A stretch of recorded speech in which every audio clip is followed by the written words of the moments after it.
This week I'm talking about movies based on video games and whether there are any that are actually worth watching. So there is a lot of video game movie news coming around, or should I say movies based on video games. There's so many of them have been around in the last probably 2 decades. There's loads more being announced sort of every few months. We've just had Tomb Raider come out. Rampage with Dwayne "The Rock" Johnson is about to come out. There's a Sonic movie coming out. So you know the topic of video game movies is very much on people's minds.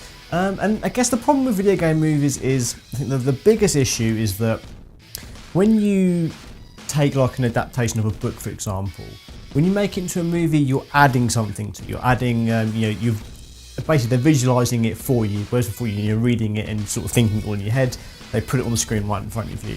Now with video games, when you turn that into a movie, you take away the interaction, so it's more of a sort of a reductive experience. And I think that's a big reason why video game movies do not do quite so well, and mainly because not really anyone puts any effort or budget into them, at least not in the correct way anyway. But are there any good games that have been turned into movies? And it's subjective, this topic. It really is. I mean, what makes a good movie? You know, just say, well, fine, yeah, Citizen Kane is a landmark movie for many reasons, but that's not to say it's any less worth watching than maybe The Avengers, for example. It's what you take away from that movie. Now, I'm not saying that either movie is better than the other. I'm just saying they're both entertaining for different reasons.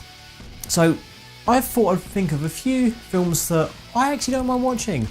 Some films that I actually do not mind watching again if the mood takes me. 3 films based on video games that I think are, yeah, okay.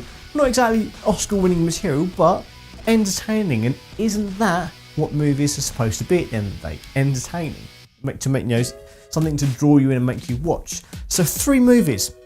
First one I'm going to talk about is probably the first one I ever watched. The first one that many of us watched probably is 1994's game Street Fighter, turned into a movie, directed by one of the guys who wrote Die Hard.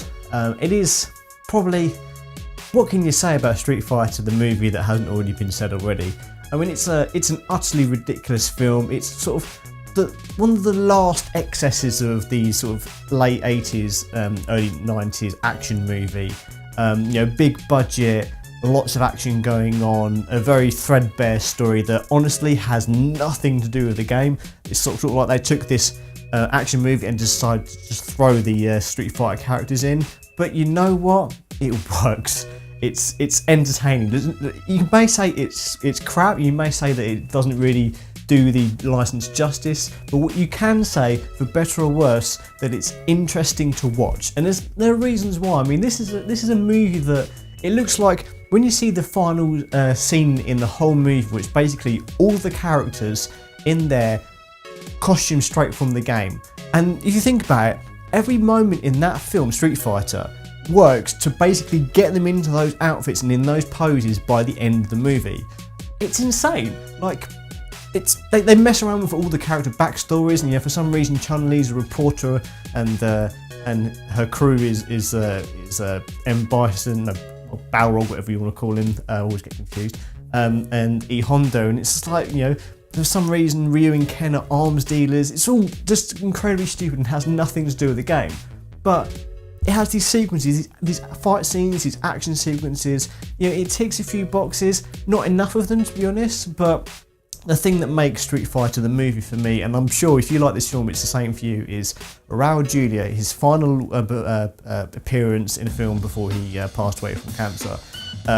He gave it his all for this movie. Now, he was apparently very sick when he was creating this movie. He was on his last legs, but you would not know by watching his performance as M. Bison in this film. It's incredible. Apparently he was sort of researching up like dictators like Mussolini to sort of get prepared for the role, and my word, he hams up, but in the most amazing way possible.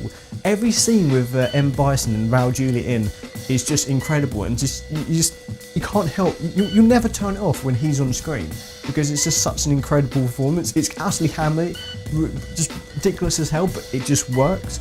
And for me, that's why Street Fighter, the movie, is entertaining enough to be worth a watch today. It's not an amazing film, it's not a well put together film, but it is an entertaining film. Next film I want to talk about is probably the second film you probably watched based on the video game, and that is 1995's Mortal Kombat. Now this one is a bit more authentic, it had a lot more sort of input from the game's creators and Midway, and I think it was basically a carbon copy of the sort of storyline to Mortal Kombat 3, which came out around the same time. So it worked incredibly well, you know. We just played MK3 and then we saw the movie, and it was pretty much a very similar story about the Outworld and the tournament and all yada yada yada. And it's a good martial arts action film in a sort of straight to video sort of way. It's a stupid story, it's played a little seriously, but it's still got some very goofy moments. It doesn't try to be grounded in any way, shape or form, and that's good, you know. It's a video game movie, it doesn't have to be based, you know, in the real world. It can be in this ridiculous fantasy world, and when you take something like that into a fantasy world, it means you can go absolutely wild with the settings and the sets. There are some absolutely incredible sort of just practical effects and scenes in this area. Like there's a fight between Johnny Cage and Scorpion in this ridiculous set that's supposed to be hell, and it looks amazing. And if they did that film today, they would make it all CG, but the fact is this is a proper set that people have made, and it's all the better for it. You know, the CGI effects, such as Scorpion's sort of spear coming out of his hand, it was a bit hokey, but you know, it works for the time. It doesn't go too crazy with the violence, you know. It's, yeah, you've got sort of people being frozen and broken apart, but it's not like ridiculously gory. You sort of try to keep the age rating quite low. And you know, because kids like Mortal Kombat, regardless of how bloody and controversial it was, people loved that game. And it has good fight scenes, you know, they're well choreographed, they're really well done, and I think that makes this film, its action is sort of very different to Street Fighter. Street Fighter is not so much about the fighting, it's more about the sort of action scenes. Mortal Kombat is very much about the martial arts style thing, and it's just full of these cool moments, you know, and the casting is pretty decent. Not quite sure what Christopher Lambert is doing as Raiden, but it works, it makes sense, sort of. He does a relatively decent hammy job of it. And as I say, it's a fantasy movie, you know, it's a martial arts movie. It reminds me of like Enter the Dragon, that sort of thing. It's a tournament movie, just with some fantasy elements in it. And again, it's entertaining, and that's what makes the film for me personally. So the last film I would like to talk about is, I say relatively recent, it was still about over 10 years ago, and that is 2005's Doom movie, which had been coming for a long time. I mean, there was talk about a Doom movie happening as early as the mid-90s with Arnie in the role as the Doom guy, but that never materialised. Instead, what we got was Dwayne "The Rock" Johnson as both a hero and bad guy in the same movie. And I will watch anything with Dwayne "The Rock" Johnson in. I'm pretty sure I'm going to watch Rampage just because he's in it. You know, he's entertaining again. Like, he's the guy he's got that sort of charisma that he just makes any film entertaining for me. And the same is very much true of Doom. Again, it's a really stupid story. It's kind of based around Doom 3. It's got elements of that in. It's got a few nudge, wink, winks bits to the games. It's got that infamous first-person scene, which is stupid. It sort of breaks the pacing of the film up, but you see it for the first time, and it's like, that's actually quite fun and quite cool. And it's silly, it's entertaining. It doesn't have to be a cinematic masterpiece. It just has to be interesting to watch. It's mindless action, and there's nothing wrong with that. Doom, the game itself, is mindless action to a certain extent, at least in the early years, and there's nothing wrong with a film being the very same if that's what they're trying to convey, and they did.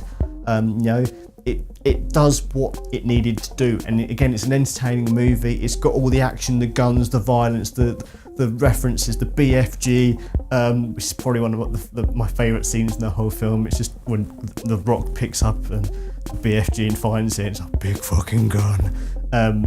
Yeah, that film was ridiculous, but again, entertaining, and that's what it's all about. Thank you very much for sitting through these 3 picks with me. I hope you enjoyed my little opinions on these 3 movies. Let me know, do you think there are any other good video game movies out there? Are there any video games that you think would make very good movies, or even some video game movies coming out soon that you think will actually be good? Do you think the Sonic the Hedgehog movie, the live action Sonic the Hedgehog movie, will be any good? Will the Super Mario movie by the team behind Minions work out? Who knows? But why not tell me in the comments and let me know. I'll be back next week with another video, so thank you very much for watching, and I'll see you next week. Bye.